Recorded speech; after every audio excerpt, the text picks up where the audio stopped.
Hi guys, ಹೇಗಿದ್ದೀರಾ ಎಲ್ಲರೂ? I hope ಎಲ್ಲರೂ ಚೆನ್ನಾಗಿದ್ದೀರಾ ಅಂತ ಅಂದ್ಕೊಂಡಿದ್ದೇನೆ. ಇವತ್ತು ನಾನು ಒಂದು ವಿಷಯವನ್ನು ನಿಮಗೆ ಇಂಪಾರ್ಟೆಂಟ್ ವಿಷಯನ ನಾನು ನಿಮಗೆ ಹೇಳಬೇಕು ಅಂತ ಇದ್ದೇನೆ. ಅದು ಏನಂದರೆ, ಒಂದೆರಡು ವಸ್ತುಗಳ ಬಗ್ಗೆ ಪರಿಚಯ ಮಾಡುವ ಅಂತ. ನ್ಯಾಚುರಲ್ ಆಗಿ ದೊರೆಯುವ ಎರಡು ವಸ್ತುಗಳು. ಅದು ಇತ್ತೀಚಿನ ದಿನಗಳಲ್ಲಿ ವಾಂತಿ ಭೇದಿ ಎಲ್ಲ ಜಾಸ್ತಿ ಆಗ್ತದೆ. ಎಷ್ಟು ಮದ್ದು ತಗೊಂಡ್ರೂ ಕೂಡ ವಾಸಿಯಾಗೋದಿಲ್ಲ. ತಕ್ಷಣಕ್ಕೆ ಈ ಒಂದು ಬೇರಿನ ಪರಿಚಯ ಮಾಡಿಕೊಡ್ತೇನೆ. ಅದನ್ನು ನೀವು ಯೂಸ್ ಮಾಡಿದೆಲ್ಲ ಅದು ಸಿಕ್ಕಿದರೆ ಅದನ್ನು ತಗೊಳ್ಳಿ. ಈ ಗಂಧ ಚಂದನ ಎಲ್ಲ ಮಾರುವ ಅಂಗಡಿಯಲ್ಲಿ ಸಿಗ್ತದೆ. ಅದರ ಹೆಸರು ಏನು ಅಂತ ನಾನು ವಿಡಿಯೋದಲ್ಲಿ ಹೇಳ್ತೀನಿ, ಸ್ಕಿಪ್ ಮಾಡದೆ ಕೊನೆಯವರೆಗೆ ನೋಡಿ. ನೆಕ್ಸ್ಟು ಇನ್ನೊಂದು ಸಸ್ಯ, ಅದರ ಹೆಸರು ನೆಲನೆಲ್ಲಿ ಅಂತ. ಇನ್ನು ಈ ಬೇರಿನ ಹೆಸರು ಚಕ್ರಾಣಿ ಅಂತ ಹೇಳ್ತಾರೆ. ವಿಡಿಯೋನ ಕೊನೆಯವರೆಗೆ ನೋಡಿ ಆ ಬೇರು ಯಾವ ಥರ ಇದೆ, ಈ ನೆಲನೆಲ್ಲಿ ಸೊಪ್ಪು ಯಾವ ಥರ ಇದೆ, ಯಾವುದಕ್ಕೆ ಯೂಸ್ ಆಗ್ತದೆ ಅಂತೇಳಿ ನಾನು ನಿಮಗೆ ಡೀಟೇಲಾಗಿ ಹೇಳ್ತೀನಿ. ಕೊನೆವರೆಗೂ ಸ್ಕಿಪ್ ಮಾಡದೆ ನೋಡಿ, ಲೈಕ್ ಮಾಡಿ ಮತ್ತು ಸಬ್ಸ್ಕ್ರೈಬ್ ಮಾಡಿ, ಎಲ್ಲರಿಗೂ ಶೇರ್ ಮಾಡಿ ಅಂತ ಹೇಳ್ತಾ ಇದ್ದೀನಿ. ಓಕೆ, ವಿಡಿಯೋನ ಶುರು ಮಾಡೋಣ ಬನ್ನಿ ಗಾಯ್ಸ್. ನೋಡಿ ಫ್ರೆಂಡ್ಸ್, ವಾಂತಿ ಭೇದಿ ಎರಡೂ ಇದ್ದರೂ ಕೂಡ ಇದರ ಎರಡೂ ಸೈಡನ ಬದಿಯನ್ನು ಚೆನ್ನಾಗಿ ಅರೆದು ಅದರ ರಸನ ನಿಂಬೆ ಹುಳಿಯಲ್ಲಿ ಹಾಕಿ ಸೇವಿಸಿದರೆ ವಾಂತಿ ಭೇದಿ ನಿಲ್ತದೆ. ಯಾವುದಾದ್ರೂ ಒಂದು ಭೇದಿ ಅಥವಾ ವಾಂತಿ ಇದ್ದರೆ ಇದರ ಯಾವುದಾದ್ರೂ ಒಂದು ಸೈಡನ್ನ ಅರೆದು ಅದರ ರಸನ ಸೇವಿಸಿದರೆ ತಕ್ಷಣ ಪಟ್ಟಂತೆಯಲ್ಲಿ ನಿಲ್ತದೆ. ತುಂಬ ಅಮೂಲ್ಯವಾದ ಇದು ಬೇರು. ಇದು ಹೆಚ್ಚಾಗಿ ಗಂಧ ಚಂದನ ಎಲ್ಲ ಮಾರ್ತಾರಲ್ಲ, ಬಜೆ ಎಲ್ಲ ಮಾರುವ ಅಂಗಡಿಯಲ್ಲಿ ಸಿಗ್ತದೆ. ಒಂದು ಸಲ ಕೇಳಿ ನೋಡಿ. ನಾನು ಈ ಥರ ಅರ್ದು ಅದರ ರಸನ ತೆಗಿತಾ ಇದ್ದೇನೆ. ನೋಡಿ, ಈ ಥರ ನಿಂಬೆ ಹುಳಿ ಸಾಕು, ನಿಂಬೆ ಹುಳಿ ಅರ್ಧ ನಿಂಬೆ ಹುಳಿಯ ಹೋಳು ಸಾಕು. ನೋಡಿ ಫ್ರೆಂಡ್ಸ್, ಇದು ನೆಲನೆಲ್ಲಿ. ಇದು ಜಾಂಡೀಸ್ ಕಾಯಿಲೆಯನ್ನು ಹೋಗಲಾಡಿಸುವ ನೆಲನೆಲ್ಲಿ.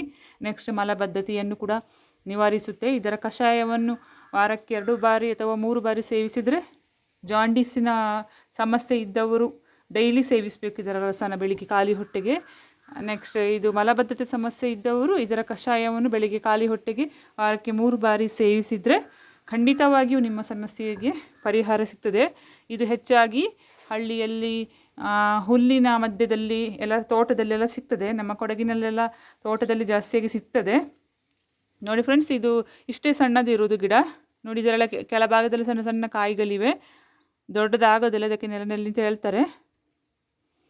ತುಂಬ ಉಪಯುಕ್ತವಾದ ಇದು ಔಷಧೀಯ ಗುಣವುಳ್ಳ ಇದು ಸಸ್ಯವಿದು. ನಾವು ಹಿತ್ತಲ ಗಿಡ ಮದ್ದಲ್ಲ ಅಂತೇಳಿ ನಿರಾಕರಿಸುತ್ತೇವೆ, ಆದರೆ ಇದನ್ನು ಹಾಗೆ ನೆಗ್ಲೆಕ್ಟ್ ಮಾಡಬೇಡಿ.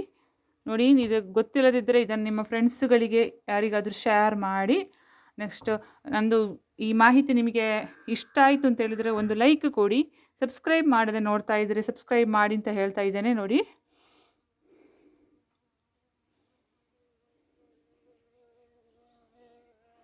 ನೋಡಿ, ಸಣ್ಣ ಸಣ್ಣ ಗಿಡ. ಇದು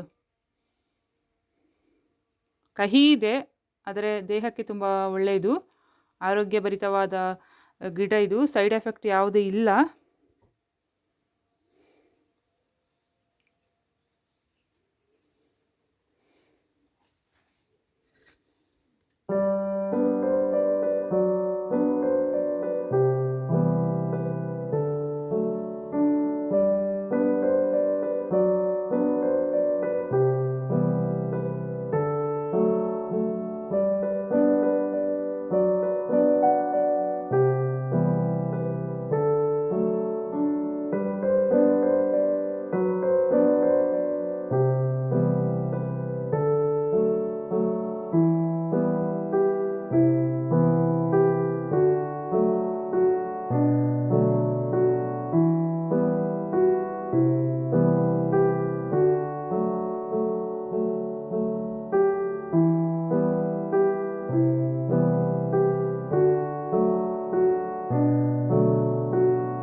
ನೋಡಿದ್ರಲ್ಲ ಫ್ರೆಂಡ್ಸ್, ಎಷ್ಟು ಉಪಯೋಗವಿದೆ ಈ ಬೇರಿನಿಂದ. ನೆಕ್ಸ್ಟ್ ಈ ನೆಲನೆಲ್ಲಿ ಸೊಪ್ಪಿನಿಂದ ನೀವು ಕೂಡ ಎಲ್ಲಾದರೂ ಸಿಕ್ಕಿದರೆ ಬಿಡಬೇಡಿ, ಪರ್ಚೇಸ್ ಮಾಡ್ಕೊಂಡು ಬನ್ನಿ.